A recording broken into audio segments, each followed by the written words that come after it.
I'm Michael Barron, and my wife is Sophia Dawes Barron. I work as the executive editor at the Chicago American Globe, and she's the senior vice president at Gravely Publishing. We have two children, Michael Jr., who's 23, and Ashley Sophia, who's 21. Jr. is wrapping up his international diplomacy studies at Princeton, and Ashley is studying at UC Berkeley. I sometimes tease that she's studying underwater basket weaving. She'd off me for saying that. They're both doing really well in their studies. We both bring in good money, though she makes a bit more than me.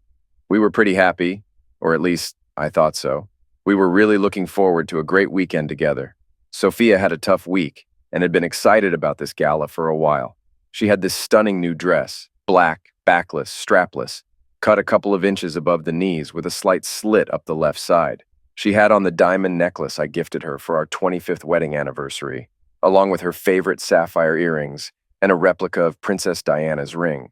Her blonde hair was styled in an elegant updo, and she looked absolutely stunning. I was dressed in my Brooks Brothers tuxedo. Not much more needs to be said about that. She stood about 12 feet away, leaning against a fake fireplace, sipping champagne from a flute, laughing and chatting like a young college student. I didn't mind that part. It was the slimy-looking guy talking to her, touching her arm and shoulder, whispering in her ear with a smug grin that bothered me. He had just said something to her, and she was nodding in agreement.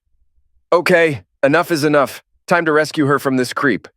I was about to intervene when a soft hand grabbed my arm. "Don't do anything. My wife is falling for him, and his buddies are keeping an eye on you." I looked down to see a striking brunette beside me. She pointed out a tough-looking guy about 15 feet away who seemed to be focused solely on me. Then she gestured towards the balcony doors where another man was standing watching the crowd. "He's planning to take her out onto the balcony and make a move on her. He'll likely try to touch her inappropriately. That's his MO. If your wife doesn't give in, he'll move on to someone else. But he rarely strikes out. No offense." I observed my wife, still smiling, walking with Mr. Slime towards the balcony and out the doors. The two henchmen shut the doors behind them and assumed their positions. Turning to the woman beside me, who seemed melancholy as she took a sip of her whiskey sour, I inquired, "Who are you, and how do you know all of this?" "That was me 7 years ago," she revealed. I was taken aback. Lana guided me to position my back against the balcony doors, then proceeded to share her story. "I was here with my husband, supporting the children's charity event, and we were enjoying ourselves. We were planning to make a significant donation. He started talking to me. Before I knew it, he was touching my back and suggesting we go outside. I was drawn in by his charm and followed him out to the balcony. Once outside, he groped my chest and asked if I liked it. I was shocked, but intrigued. He teased me just enough to make me gasp, then slipped his hand under my dress and into my underwear. He inserted 2 fingers and I peeked instantly. Then he made his proposition. He wanted to take me home for the weekend. We would have passionate closeness, and then I would return home. It was supposed to be a one-time thing, never to be repeated. I went back to my husband and told him I was leaving for the weekend with the man. He stood behind me and watched as I left with him. That's what happened. My husband was crushed. He worked as an accountant. When I returned from the weekend, he couldn't even look at me. I tried to reassure him that it wasn't something we couldn't overcome, but he couldn't have closeness anymore. We grew apart. I started seeking casual encounters at night. He became more withdrawn. His job performance suffered, and he eventually lost his job. One night, I came home and discovered him in the basement. After that, I spent 7 months in a psychiatric therapy ward. My 3 kids were between 14 and 10 years old. They stopped talking to me. Someone must have told them what happened. My parents took legal action to gain custody. I don't know what they're up to, even though I have visitation rights. Once they were old enough, they filed for emancipation and cut ties with me. Glancing at her watch, she remarked, "It took about 15 minutes to turn me. He's been out there for about 12 and I..." Then she instructed me, "Don't turn around. Don't acknowledge them. Ignore them. If she tries to talk to you, don't look at her. She might claim she has something important to say. If she does, respond as you see fit, and we'll leave. Together." It'll really upset him, and it might make her reconsider. It could be the only satisfaction you get, at least for now. "We'll go somewhere to unwind and talk. Can you handle that?" "Keep an eye out." He heard her footsteps as she approached from behind. Placing her hand on his upper left arm, she began, "Michael, there's something I need to tell you." I shrugged her off and snapped at her over my shoulder. "Stay away from me. You're nothing but trouble. Say what you need to, but if you don't come home tonight, don't bother coming back at all. We're done, and I'll make sure you regret it." You have more to lose than I do. Miss Lana, I gestured, and we left. Michael, we need to talk, right now. The atmosphere had calmed down, and people stepped aside to let us through. We headed to the exit. How did you get here? I inquired. Car service? Allow me, ma'am, I offered. They brought my Lincoln to the front and opened the door.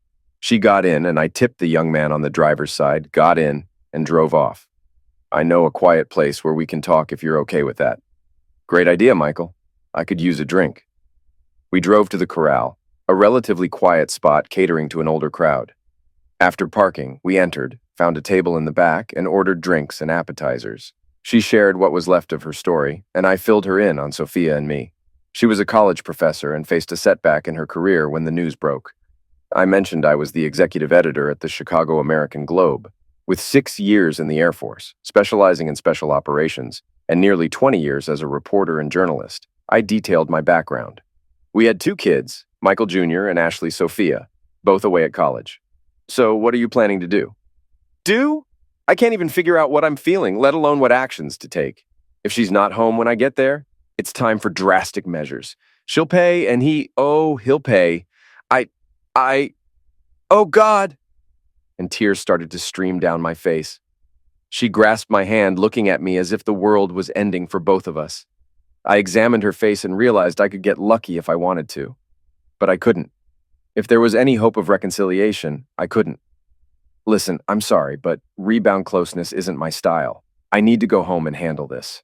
Please give me your number and contact details so we can keep in touch and maybe discuss things. Also, I need that jerk's name so I can start his downfall. She took my phone and entered her full name, Lana Tooley, along with her phone number and address. Michael, you're a good man. You've been wronged. I hope for more, but I understand your decision. Go home and try to sort this out. Best of luck. I settled the bill, and we left. I dropped her off at her townhouse, and she went inside. I drove home and entered the house. Sophia wasn't there. Okay, she's made her decision. It was 12:39 a.m. I grabbed my cell phone and dialed my best friend, Steve Dawson. He was also my attorney. We had served together in the Air Force and often joked about how he became a lawyer while I landed a respectable job. A tired voice answered, "Hello? Michael? What's up, Mike? It's almost 1 in the morning. Is everything all right?" "No, Steve, it's not. I need you here at 10 a.m. tomorrow, ready to go into lawyer mode and maybe even best friend mode. I'm filing for divorce." Now I had his full attention. I could hear his wife in the background. "It's Mike. We have a problem. You went to that event, right? Sophia met Darren Watson, didn't she? Oh man, you didn't know. Just make sure you're here, Steve, please. For me. No problem. I'll be there." I started making a list of things to do. I searched for a bonded locksmith and jotted down his number. Then I went online and found a website that buys cars for cash with clear titles. I had bought her a BMW for our 24th anniversary. It was registered in my name. I made a note of their contact details and packed 2 small overnight bags with underwear, clothes, and shoes. I left them by the front door and went to bed. I woke up at 7 a.m., made some coffee, and turned on my computer to check the newsroom. I saw that Joe Spillane, an investigative reporter, was working. I called Joe and asked him to dig up everything he could find on a guy named Darren Watson. I stressed that this was confidential. "No problem, boss. I'll get right on it." Still no sign of my soon-to-be ex-wife. It was nearly 10 o'clock, and I was feeling more and more down. I called the car buyer and told him about the BMW I was selling with a clear title and valid Illinois registration. He asked for the model and make and quoted a price. "A 2-year-old BMW, huh? How about $2,000? He sounded surprised and asked if it was stolen. "Nope, but you'll have to pick it up." "Where are you located?" I gave him my address, and he said he'd be there in 25 minutes. "Don't sell it to anyone else. Wait for me, Andy," and he hung up. About 10 minutes later, just as I finished the call with the locksmith, my friend Steve arrived with his paralegal, Dottie. We went inside, and I treated them to coffee and English muffins. About 20 minutes later, Andy showed up. I showed him the car, registration, and title. He wanted to know if there was anything wrong with it. I told him it was in good shape. I just didn't need it anymore because of the divorce. "Well, I'm glad you're not divorcing me," he joked. They brought a flatbed tow truck, and I signed all the paperwork. Andy paid me and took the car. I shook his hand, and he wished me luck. Still no sign of my cheating wife. I went inside and found my lawyers working hard in the dining room. The divorce papers were ready, and they had prepared a restraining order. They were also working on the lawsuit for alienation of affection. Steve asked about the car, and I told him I sold it because I didn't need it anymore. You didn't do anything illegal. It's a bit sneaky, but hey, it's impressive. Let's handle the financial stuff online. For the next 45 minutes, we dealt with banks, investment firms, insurance companies, cell phones, mortgages, and my pensions. By noon, my wife still hadn't returned, and the locksmith had changed all the locks and added keyless deadbolts on all the doors. I treated them to lunch at Saltgrass Steakhouse, where we met Steve's wife, Deirdre, known as Dee Dee. She hugged me tightly, showing her support. At the table, Dee Dee looked at me, waiting for me to speak. Finally, I said, "What?" She wanted to know what happened and what I planned to do next. I didn't do anything except trust my wife. She blindsided me, and I'm still trying to process it. Is there any way to fix this? Hell no! She's still not back. And honestly, the only way out might be if she ends up dead. Dee Dee looked at me sympathetically and nodded, saying she understood. She couldn't fathom why Sophia did it. After talking for a while, we headed home. I got back around 6 p.m., still alone. No sign of my wife. I grabbed a bud and dozed off in my recliner. I woke up at 7 a.m. and shuffled to the shower, feeling tired and sore. After cleaning up, I did something I hadn't done in years. I went to church. Being at church helped a bit. I sat quietly in the back, praying for guidance, but it felt like my prayers were hitting a wall. After Mass, I stayed a while longer, hoping for some sign, but it seemed like I was on my own. That's how it had to be. I drove home, grabbed a coffee at a fast food joint, and parked my Lincoln in the garage next to my 1980 full-size Bronco. With the weather changing, I'd soon be using it every day. After locking up the garage, I turned on the TV and watched the Bears-Lions football game. But as usual, the Bears lost. That seemed to sum up my luck lately. At 5:30, I got a text from my wife. On my way, be home in 20 minutes. The restraining order was kicking in soon, so things were about to hit the fan. 20 minutes later, I heard a strange car in the driveway. Peeking out the window, I saw some fancy European car, and Sophia stepped out from the passenger side. She leaned in for a kiss with someone, probably Darren Woodson. After he left, she came up to the house, but her keys didn't work with the new locks. Confused, she spotted the 2 small overnight bags by the door. "What's going on?" she muttered. She rang the bell repeatedly and shouted for me to open the door. Frustrated, she yelled, "Open the door, Michael!" I finally went to the door and faced my furious wife. She glared at me and demanded to know what was happening. "Simple, Sophia. Your keys don't work because you don't live here anymore. The woman I used to be married to lived here, but she's gone now." Her eyes widened, and she leaned in for a kiss. "But honey," she began, "don't even try it. I don't know where that mouth has been, or whose it's been on. How many times did you sleep with him, or give him head, or do other things?" "We didn't just have closeness. It was special." "Oh, spare me. You disappeared for 2 whole days without a call. I bet you didn't even think about your husband once. Did you keep your wedding rings on while you were with him?" She flinched and started to stutter. "At least you kept your anniversary jewelry. They were gifts, so they're yours," I said, taking off her rings. "But these are mine, and your engagement ring was my grandmother's. Remember when I proposed to you? You won't need these anymore." She started crying and shaking. "Why are you doing this?" she blurted out. "It was just act. I had a right to it. You don't own me." She was regaining her confidence. "You need to let go of your pride, Michael. We need to move on." "You're right, and I've been trying to do that. Here, this is for you." I handed her an envelope, and she looked at it confused. "What's this?" she asked. "Money. I sold my car, the BMW. I didn't need it anymore." She reacted as if she'd been bitten by a snake. "What did you do with my car?" "It wasn't your car. I bought it for you. But it was in my name and I sold it. I thought giving you the money would be a fair gesture. That's all of it."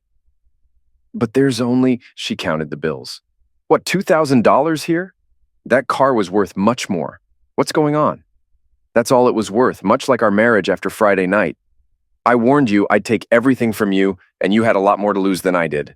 The shock on her face was evident. She looked stunned and began to protest again. "How could you be so heartless? I came back to you." "Man, I must be lucky," he thought when he noticed her bare right hand. "Where's the Princess D ring, Sophia? The one you insisted on having? I offered to get a real replica made, but you preferred the knockoff. You were adamant about that one. So I got it for you to make you happy. Where is it, 403? Her face turned pale. She started stuttering. He, he what? 403? He wanted a keepsake from our weekend, she mumbled, avoiding eye contact. So, not only did you give away yourself, you gave away the ring you claimed to treasure. She blushed and nodded. He checked his watch, 6:03 p.m. Get out, Sophia. We're done. No, I want to come inside. This is my home. Not anymore, it isn't. He slammed the door and bolted it shut. Leaning against the sturdy oak, tears welled in his eyes, finally feeling the hurt. She continued ringing the doorbell, pounding on the door, shouting for him to let her in. He dialed 911. 911, what's your emergency? Police, fire, or medical? I have a restraining order against my soon-to-be ex-wife. She's outside, screaming and causing a scene. Send someone quick. Minutes later, he saw 2 police cars arrive, lights flashing. 4 officers approached his wife, while 2 came to his door. He handed them the restraining order and they verified it with the station. He then gave them her copy, requesting discretion. Meanwhile, his wife received the notice and erupted. The officers calmed her down and she yelled, "Where am I supposed to go? Go to hell, Sophia. I couldn't care less." The officers informed her she had to leave and escorted her and her bags to the curb. She hailed an Uber using her phone. Apologizing, the officers waited as she directed the driver to the Peninsula Hotel. She hopped in and drove off. Arriving at Gravely Publishing, Sophia headed to her office on the 10th floor. Her executive assistant, Jessica, awaited her, noting her 30-minute tardiness. Jessica followed her inside. "Is it true?" Jess asked. Sophia snapped to attention, facing her friend and assistant. "What on earth are you talking about? Everyone's talking. You and Michael, the gala on Friday night." Sitting down, Sophia admitted, "Yes, we were there. What about the rest of the weekend?" "I'm not sure what you're getting at," Sophia replied. "You left with that guy, that creep, abandoning Michael.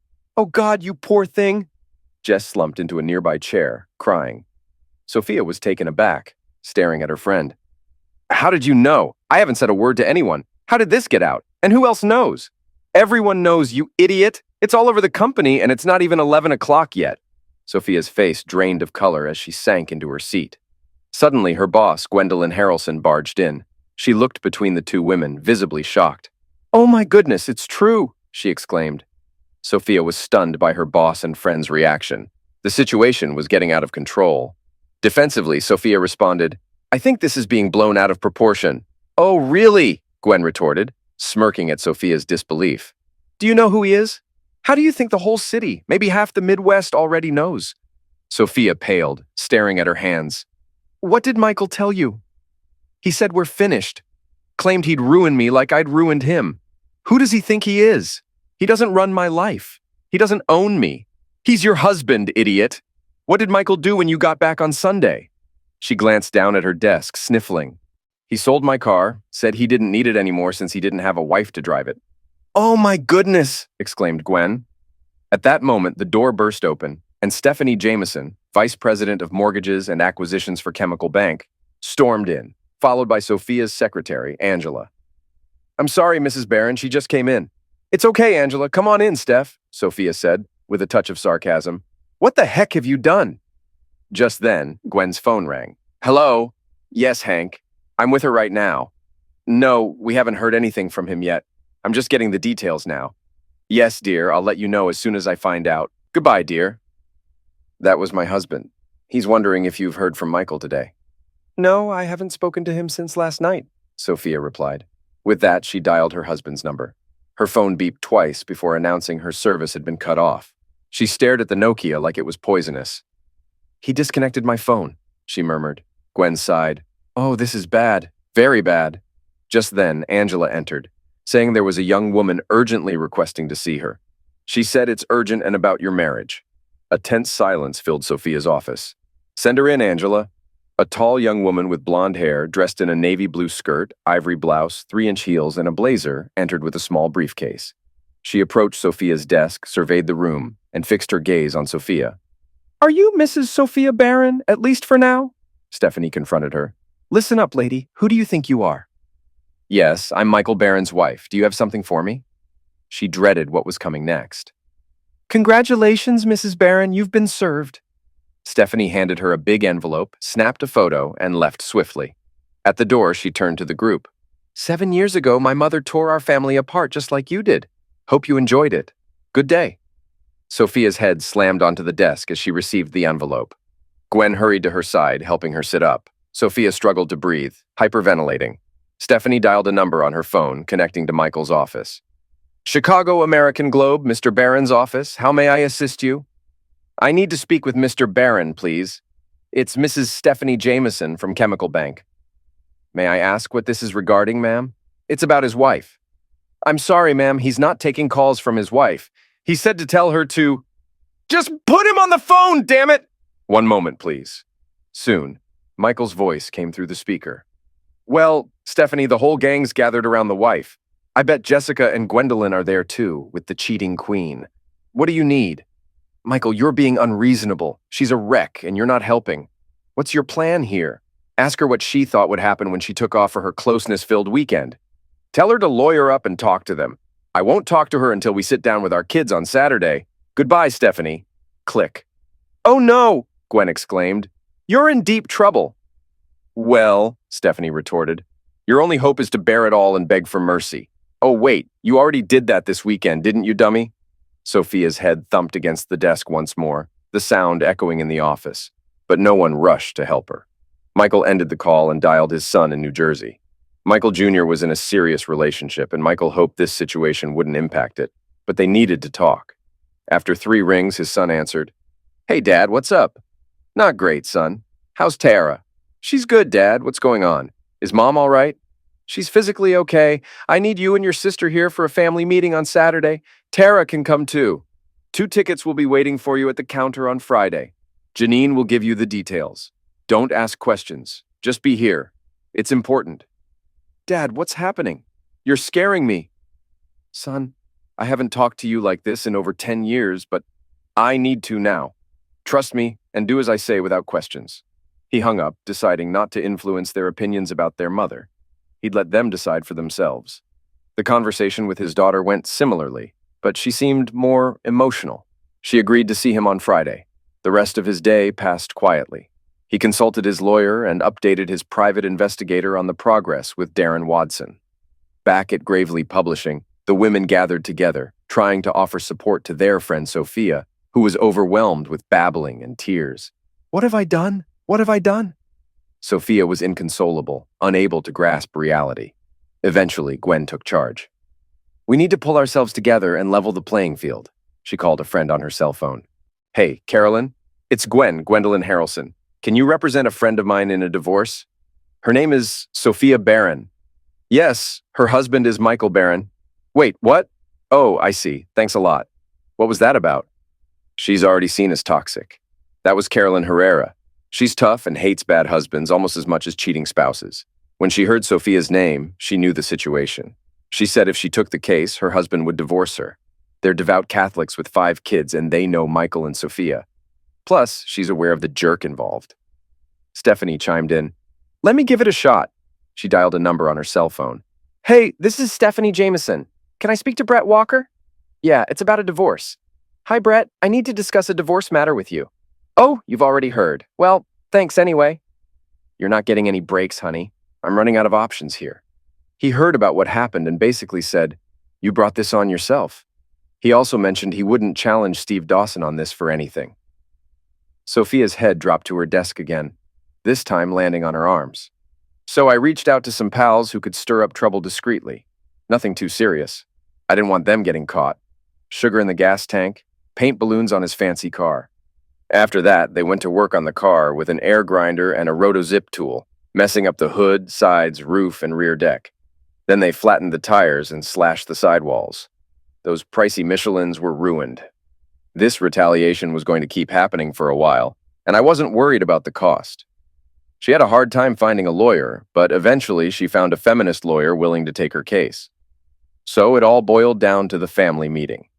Friday was chilly in Chicago, almost as cold as it was at home. The kids flew in from both coasts. My son brought along his soon-to-be fiancé. I hoped he was making the right choice. This meeting was going to be emotional. Their mom was still staying at the hotel, and they didn't understand why. I told them they'd have to talk to her the next day. They asked where she was. She's staying at the Peninsula Hotel. If you want to see or talk to her, try there. I've tried, Dad. Her cell phone isn't working anymore. Why would that be? It's disconnected. Call her workplace or leave a message at the front desk. I wonder why she hasn't called you yet. Hmm, interesting. My daughter looked at my son and his fiancée and asked, "What's going on?" "Your mom has a problem. I can't talk about it. Talk to her, please. You'll understand if she talks to you."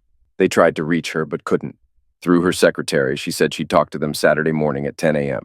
I took the kids out to dinner, and we had a nice, albeit slightly awkward time. Saturday morning was clear and cold, typical for Chicago at this time of year. 10 o'clock came around, and the kids had coffee, waiting for their mom to show up. She arrived, accompanied by the Honorable Kathleen O'Hara. "Seriously, Sophia? Bringing your lawyer here in front of the kids?" My client didn't want any attacks on her character in front of her children. "Your choice." I led them into the living room. The kids rushed to their mom, eager to know what was happening. "No questions for my client," said Miss O'Hara. "What? Who is this, Mom?" "I'm Miss Sophia Dawes' attorney. Your dad is filing for divorce against her." Game over. I just sat there smiling, saying nothing. Steve had advised me to either speak the truth or stay silent if this happened. Looking back, it was wise counsel. My son spoke up first. "What's going on, Mom? Please direct all questions to me." "What's happening, Mom?" Ashley asked. "Talk to me, miss. I'm your mom's spokesperson." "Mom, is this true?" "Miss Barron, don't make me remind you again." That's when Tara intervened. "Shut up, bitch!" Needless to say, Miss O'Hara was taken aback. "And who are you?" "I'm Miss Tara Longoria. I'm Mr. Michael Barron Jr.'s fiancée. That makes me family, more than I can say for you." Now, this was getting interesting. Michael Jr.'s mom didn't know about this. Actually, I hadn't realized how serious it was until I saw the diamond on her left hand. I grinned, stood up, and hugged my new soon-to-be daughter-in-law. Then I turned to my smiling son, hugged him, and shook his hand. "Congrats, son." He grinned back, saying, "Watch out, old man. You know she's taken." All the while, his mom seemed to be in shock. "Oh, my baby!" Sophia exclaimed. "Sorry, Mom, you need to speak through your mouthpiece," her child reminded her. She choked up. Miss O'Hara announced, "I think we are done here," and got up to leave. That was the last straw for me. "Sit down, witch. This is a family meeting. You knew that and still brought a lawyer. You can either stay quiet or get out. Her kids and I need to talk to Sophia. Got it?" The room fell silent. Miss O'Hara reluctantly sat back down, looking embarrassed. "Now, Sophia, aside from today, I haven't said anything to our kids yet. You're up first. Don't mess it up." I glared at the lawyer when she started to speak.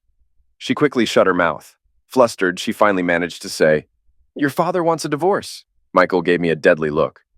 "Why, Mother?" She averted her gaze and whispered, "I don't know." Michael, Ashley, and Tara gave me piercing looks. I was in trouble, but still held some cards. "Really, Sophia, is that how you're handling this?" She began to cry. "My turn?" she sobbed again. "Fine. Your mother and I attended the children's gala last Friday. She mingled with a man who offered her a weekend of pleasure, promising her experiences she'd never forget. He did that to her on the ballroom balcony. Women who had been in her position before warned me about his intentions. Then they left together, and she told me she was going home with him for the weekend. I feel terrible for not intervening. She's an adult and can make her own choices, but I regret not standing up to him. I could have caused a scene, but I didn't. I feel ashamed and embarrassed. Your mother, however, went ahead with what she wanted, just as predicted. I didn't hear from her until Sunday afternoon around 4:45 when she texted me she was on her way home. She got home around 5:25, dropped off by him. I was getting angry. She walked up like nothing happened. Her keys didn't work because I changed the locks. I didn't want to risk her bringing the guy into our home. "You sold my car." "I already told you it was my car. I bought it and it was in my name. I gave you the money for it. I didn't give it away like you did with your body." She started falling apart, mascara and eyeliner running, tears streaming down her face. But you know what hurt the most? She wore her diamond necklace, the one I gave her for our 24th anniversary, and her Christmas sapphire earrings to the party. When she came home, she still had them, along with her wedding and engagement rings. I took those back because we're no longer married, and the engagement ring was my grandmother's. But you know what she didn't have anymore? The one piece of jewelry she cherished the most. What was her favorite? The one she loved, even though it was just a cheap copy. The one I promised to replace with a better version. The ring she always wore. My kids knew immediately. "Lady Di's ring," they said. Sophia collapsed, crying. "Yeah, Lady Di's ring. She lost that. And you know why? Please, Michael, stop, please! He wanted a keepsake. She gave it away, just like she gave herself away. My children hugged each other, shocked. Sophia was a wreck. Please stop. I'll sign everything. Just stop. So I spent the weekend and the whole week sorting things out and crying. I cried a lot. That's why I have nothing left now. Then Ashley said, Daddy, can't you forgive her for one mistake? Yeah, Dad, it was just one time. Mom deserves better from you. Move on. I missed the first chance, couldn't handle the tough situation. Michael's response was another setback. I was behind now, feeling stunned. I didn't see this coming. Was I the only one hurting so much? Was it all my fault? Were my kids suddenly clueless? Are you even listening to what we're talking about? Do you know what she did? Let's see. Tell me, Sophia, did you have an inappropriate conversation with a man, not your husband, last Friday night? I chatted with a handsome guy. One chance passed. Answer the question. Well, I guess I might have. Another chance gone. I was doing okay. She couldn't give a straight answer. And did he tell you to tell your husband you were going home with him to be intimate? Yes, but I'm a grown woman. And, a close call. Still hanging in there. I see. So did you sleep with him? Because I wasn't there. I don't know, so tell us what you did all weekend. Did you play games, talk poetry, write letters to your kids? Did you even bother to call your husband? You're just a 403. She threw an insult, and I avoided it. I wanted it, so I did it, she confessed. Know this, I'll have you questioned under oath about that weekend. The world will know if they don't already. And the woman who served you papers? She's actually a lawyer. She volunteered because her family faced the same issue. That's why she became an attorney. Sophia realized she was in trouble. She broke down, all her confidence gone. Facing her soon-to-be ex-husband and her 3 kids, she said, I'll sign everything and give it to Peter today. O'Hara intervened. I don't think this is in your best interest. You're fired, Kathleen. Send your invoice to my office and I'll arrange for payment. Right on target, I hit a home run straight into the center field seats at Comiskey Park. Sophia headed for the door and glanced back at me. Goodbye, Michael. Kids, I'll give you a call tomorrow and we can meet up. She exited and the door shut behind her. Miss O'Hara remained in the living room. Well, she said to me, I hope you're content. She's upset. Get out of my house, you witch! I yelled. The attorney huffed, turned, and departed. That's when it began. Dad, how could you be so mean to Mom? Treating her like that, my daughter said. What's the matter with you, Dad? Seriously, are you divorcing Mom over this? I'm glad I sent both of them to college, I thought to myself. Do you think I should just put up with this? Is this what you both expect from your marriages? I turned to face Tara. If that's the case, get out of there as fast as you can, Tara. She gasped and stared at me. I would never do something like that, Dad. It's just wrong. From every angle. Surely, Dad, you're not really going through with this. Mike, it's settled. And if you can't support me on this, don't invite me to any events in the future. Any events! I looked directly into his eyes and held his gaze. He's got my temper, and I could see him getting riled up. Ashley, however, was in a complaining mood. Dad, why were you so mean? Mom was in such a bad state when she left. She's really hurting. You should forgive her and take her back. I was stunned. My kids were supporting their mom despite her unfaithfulness. Finally, Tara spoke up. Dad, this might upset Mike, but you're right. Mom didn't even admit what she did wrong or say sorry. Not that it would change anything, but showing remorse would have been the decent thing to do, at least. Things got tense after that. About 2 hours later, they phoned their mom and arranged to visit her. I gave Mike a spare key and reminded him to drive safely. He looked at me and asked if I wanted to come along. Are you serious? I shouted. Mike stared at me, then said he couldn't understand me. I intensified my efforts against the jerk, and my allies seemed to be having a blast while getting the job done. One of their tactics was to switch his license plate and anonymously report his car as stolen to the police. I was impressed by how easily they accessed his vehicles, even though he kept both his Ferrari and Cadillac in a garage. They also tailed him on the Dan Ryan Expressway using a clever device that could manipulate the car's computer. By slowing down traffic and trapping him in the middle lane when he tried to exit, they forced the Ferrari to swerve and hit the barrier. It caused significant damage and landed him in the hospital for 10 days. Meanwhile, his insurance premiums skyrocketed and he lost coverage from his original provider. The guy was having the worst luck imaginable, and whenever the cops got involved, they weren't exactly eager to solve the case. They seemed aware of his reputation and turned a blind eye to his troubles. Most of them probably suspected some angry husband was seeking revenge. Thank goodness for the police. That evening, Steve called to inform me that she had personally delivered the legal documents. He had a favorable judge lined up. His son had been a victim of the jerk 3 years ago, and he assured us he would expedite both the divorce and the alienation of affection lawsuit. As for the adultery charge, it was uncertain if we could make much headway, but it was worth a shot. The kids grew distant from me, especially after the initial confrontation, and only Tara expressed support for my stance. After about a week, they returned to school, and the divorce proceedings continued. When the final decree was issued, I felt liberated just in time for the Cancer Society ball. I knew he'd be there, and I was itching to get even. At a coffee shop, one of my allies pitched me an idea that was so brilliant I had to witness it myself. I called Lana to see if she planned to attend. She mentioned she had an invite but hadn't thought about going. I suggested it would be worth her while, especially if she wanted to witness some entertainment, which I planned to provide. We arrived and mingled, and I noticed Sophia there with her friends, Gwendolyn and Stephanie.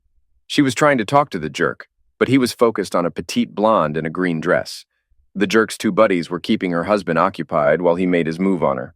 He led her to a private room and shut the door. I approached the husband and offered to help him if he trusted me and followed my lead. He looked panicked, and Lana started explaining the situation to him. I warned him that if he caused a scene, he'd likely get beaten up. But if he cooperated, they'd still leave together, just a bit embarrassed. He glanced at the goons and seemed to give in. I promised to connect him with people who could assist him and suggested he could embarrass his wife enough to get an apology. Reluctantly, he agreed. As they emerged from the side room, with the wife leading, we followed closely behind. They stopped to grab their coats while the goons arranged for the Cadillac to be brought around. We exited just as they were opening the back doors, and they got in, with him grabbing her and kissing her. After they closed the door, the second goon got in the front passenger seat. The husband was on the edge, but I urged him to wait. Now my friend's plan involved two of his associates who worked at an auto detail shop.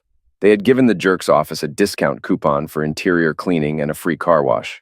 While they cleaned the car, they planted 3 smoke bombs that smelled like skunk under the seats with electronic detonators.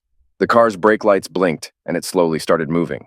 After about 10 feet, it suddenly stopped, hitting a taxi with its front right side. The doors swung open, and 4 people stumbled out, coughing and retching with smoke billowing around them. The blonde's dress slipped, and her panties ended up on the pavement outside the car. The woman's husband rushed to her side, though he wobbled a bit from the smell and smoke. I smirked as the jerk struggled to stand, his injured leg making him hobble.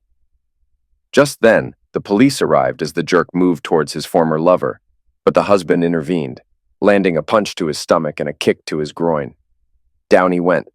He quickly led his wife away, even with the skunk smell clinging to her, scolding her as they left. Turning to Lana, I said, "That's one for the good guys." I had given the husband my business card with my cell number and told him to call me the next day. I dialed a speed dial number on my cell. "Hello?" the voice answered. "Great job," I said. "Thanks," he replied, and the call ended. I gave the husband my card and told him to reach out if he needed to talk. Lana and I headed to her townhome where things quickly heated up. We ended up in her bedroom, exploring different kinds of intimacy. While I hadn't been celibate since my divorce, this was a new level of connection for me. Lana and I reached the bed, where she pushed me down and went to work on me. She took me deep, leaving marks as she nibbled, then climaxed intensely. It was all about her, using me to purge her guilt. She cried out her late husband's name as she continued. It was overwhelming. As she sobbed, I lay there stunned, trying to process it all. Lawrence, her late husband, was clearly on her mind. She collapsed, crying, and then composed herself, apologizing for her outburst. I reassured her, understanding her pain. We talked, acknowledging the emotional intensity of the moment. I wasn't sure what I felt for her, but there was a connection. After some rest, I showered, dressed, and kissed her before leaving. She asked if I thought she'd be okay, and I assured her I'd call. In the following months, Lana and I grew closer while family matters progressed. My son got married, and despite the past, they invited his mother, with the expectation that I'd handle it. I assured him I would, but I didn't show up. Tara's folks were clueless about the situation, and they weren't happy with me. Tara's wife filled them in, which shocked her mom and ticked off her dad. Their Italian family promptly cut ties with my ex-wife, with Tara's grandma even spitting in Sophia's face. Things escalated when one of Sophia's friends hit on her, leading to a scene. She broke down and left the reception. I sent Tara a nice note and a check, and I sent her parents a letter explaining why I couldn't be around Sophia. I also emailed my son a blunt message. The wedding had taken place in Kenilworth, New Jersey. A year later, my son and daughter-in-law welcomed a baby boy named Michael Giovanni Barron, honoring his dad and both grandpas. Tara invited me to the christening, which thrilled me. I traveled to Newark, New Jersey, rented a hotel, and attended the ceremony at St. Michael the Archangel Catholic Church in Palisades Park, New Jersey. Meeting my namesake was a joyous moment, but then I spotted Sophia entering with someone, and I almost lost it. She came over and I turned to my son, asking if she was there. Tara pleaded with me to stay calm just this once. "Sorry, honey," I said, handing her an envelope, and then I left. Back at the hotel, I checked out, headed to the airport, caught the next flight to Chicago, and returned home. I nearly had to change my phone number afterward. Childish? Maybe, but it is what it is. Time passed, and Michael landed a job in Chicago with the Justice Department. When I called to congratulate him and Tara and ask about my grandson, I heard her voice in the background. "Who's calling?" I heard from the background. I ended the call and powered off my phone. After that, I kept to myself mostly. The only person I really talked to was Lana, who had become both a close friend and a bedmate. My campaign against Darren Woodson seemed to still be working. Woodson was trying to figure out who was targeting him, but he couldn't. Even my son and daughter-in-law knew about it. It was still small stuff, but it was becoming legendary. Time went by. About 3 months later, Tara called me at work. "Dad, next Saturday is little Michael's 3rd birthday. We're throwing a party and want you there." "I'd like to, sweetheart, but you know how I feel. I'm not good company, and I don't want to spoil it for—" "Mom isn't invited. I told Michael, your son, that she's not welcome that day. I'll cut him off if he invites her or asks her to come. I really admire this girl. My son doesn't deserve her. I'd be honored to come." I got the details and cleared my schedule for the day. I called FAO Schwartz and ordered a Tonka dump truck, just like the one I had as a kid. I had it wrapped and sent to my office. Michael had one for Christmas one year, and it was a hit. No fancy electronics, just metal and rubber tires. They were always popular, especially with grandpas. I arrived at 10 a.m. on Saturday. We had a great time. Lunch, cake, coffee, and then presents.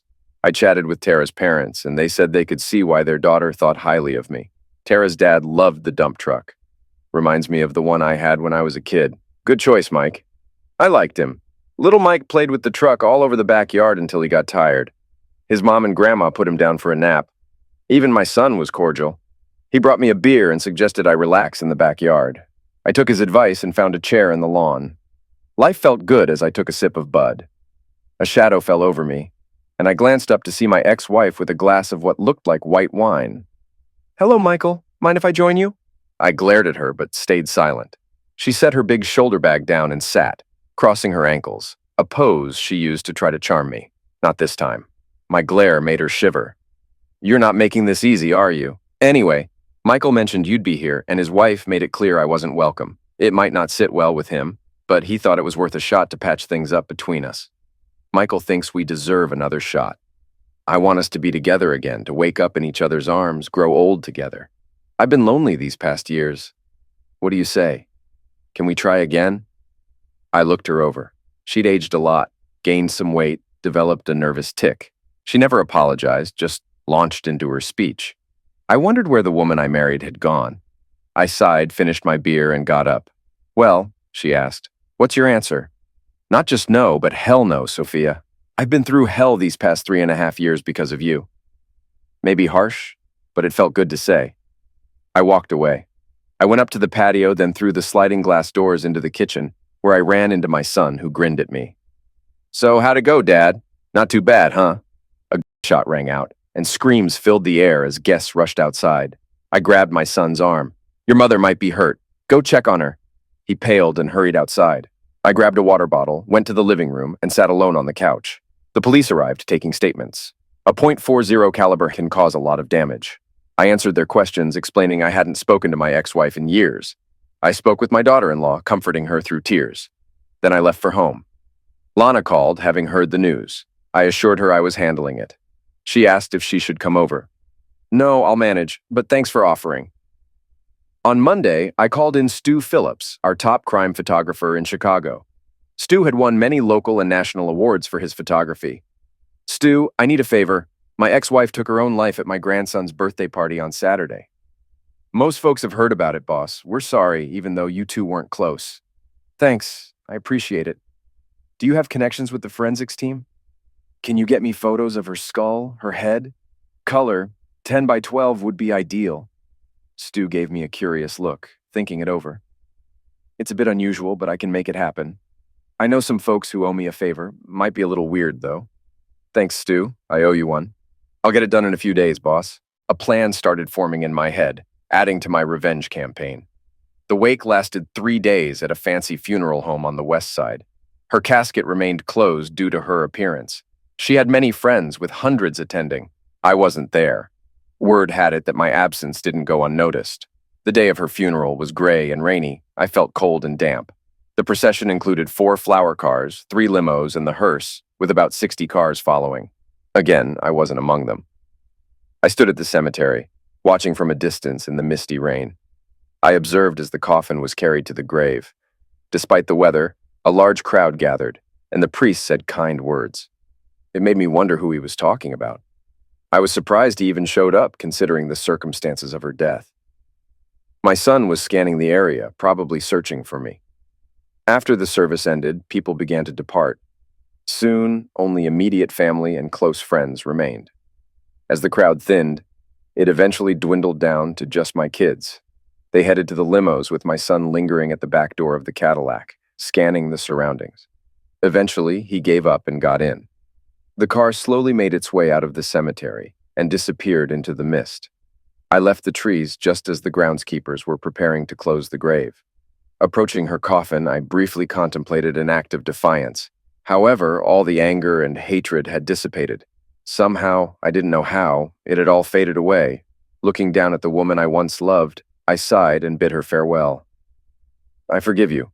Even if you don't acknowledge your wrongs, I forgive you. I used to love you, but not anymore. Arriving at work the following day, I found a large envelope on my desk. I hesitated before opening it, knowing what it contained. Eventually, I gathered the courage and took out the photo. It wasn't pleasant, but it was Sophia. The Children's Society benefit was approaching, marking the 4th anniversary of this whole ordeal. I called Lana and invited her to accompany me. She agreed enthusiastically, and we arranged for me to pick her up around 8 p.m., summoning the Society editor to my office. I also called in our investigative reporter and photographer. I wanted to convene a meeting to strategize and plan our next steps. They gathered, and I explained my plan. Next weekend, I want to publish that expose on Darren Woodson. There were murmurs of approval. Only verified, factual, legally affirmed accounts, supported by depositions and sworn statements. No guesswork. We should have enough evidence to bring him down. I want photographers at the event to capture everything. Then we'll interview the organizers to tally up the proceeds. Can we make this happen? I don't foresee any issues, boss. We'll be ready to publish by midnight on Friday with space for any new photos. Thank you, everyone, I said. A week later, I escorted Lana Tooley to the children's charity event. After checking our coats, we mingled with friends. There he was, moving through the crowd like a predator, searching for his next target. He spotted a pretty brunette with long hair, whose husband had gone to the bar for drinks. Her champagne glass was nearly empty. She smiled as Woodson approached her and whispered in her ear. Blushing slightly, she leaned in closer to him. He brushed her arm and then her shoulder. She shivered and moved closer to him. I noticed one of his henchmen positioning himself near the balcony doors, while the other began to approach the husband. Sensing trouble, the husband turned and confronted Woodson, who intensified his advances. Turning to Lana, I said, "Now!" She stepped away from me and moved closer to the second henchman, waiting. Woodson whispered in her ear, took her arm, and led her towards the balcony. She grinned, seemingly enjoying herself. I stepped in between them and spoke up. "Excuse me, you don't know me, but this guy made similar advances to my wife about 4.5 years ago." She gave in and went off with him for the weekend. "It wrecked our marriage and led to this," I said, showing her a photo of my wife's battered face. "This is my wife. She took her own life last week." I placed the picture in her hand.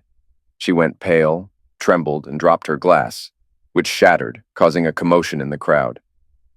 "This is your chance to avoid the same mistake she made," I discreetly signaled to the nearby photographers and noticed one of Woodson's henchmen moving towards me. The shocked woman glanced at the photo, then turned to Woodson. "You jerk!" she shouted, slapping him across the face with her nails digging into his skin. Just then, his bodyguard approached, but Lana stepped in. "Excuse me," Lana said calmly. I turned to leave, brushing past Woodson with my right shoulder. He glared at me. "It's you!" he snarled, reaching for my shoulder. "Let go of me!" I growled, spinning away from him to my left, then pivoting to punch him square in the nose with my right fist. His nose crumpled and his jaw cracked. Blood gushed, and he collapsed like a sack of bricks. His henchmen stood frozen while cameras clicked around them.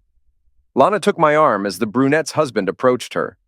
"Please, take me home now," she said, her voice trembling. We stepped onto the dance floor and the crowd parted as we moved to the center. Facing the crowd, I pointed at Woodson. "I should be ashamed of what that guy got away with," I exclaimed. "You should all be ashamed for supporting him just by donating to charity. The charity, along with Chicago and society, should be accountable for his actions. On Saturday and Sunday, there will be a newspaper article with the facts and the brave statements of his victims. Read it and take it to heart." Lana pulled me away before I lost my cool, and we made our way through the crowd. Back home, she iced my sore fist, then we had a passionate night together. The consequences were swift and harsh. While his actions weren't illegal, public opinion was ruthless. He became an outcast, and charities rejected his donations. Contributions to the Children's Gala plummeted by 65%. Several organizations returned his money, removed him from boards, or censured him. Even the NAACP distanced themselves. As a stockbroker, his negative reputation cost him his license and job.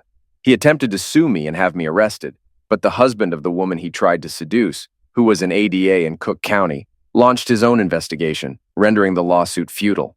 He was found 2 weeks after he was fired in an alley down by the old stockyards, his Johnson removed and placed in his mouth. Too bad. Lana and I became a couple, though marriage isn't certain. Reconnecting with my kids and bonding with her children has been challenging but rewarding. We're navigating through the difficulties as best we can.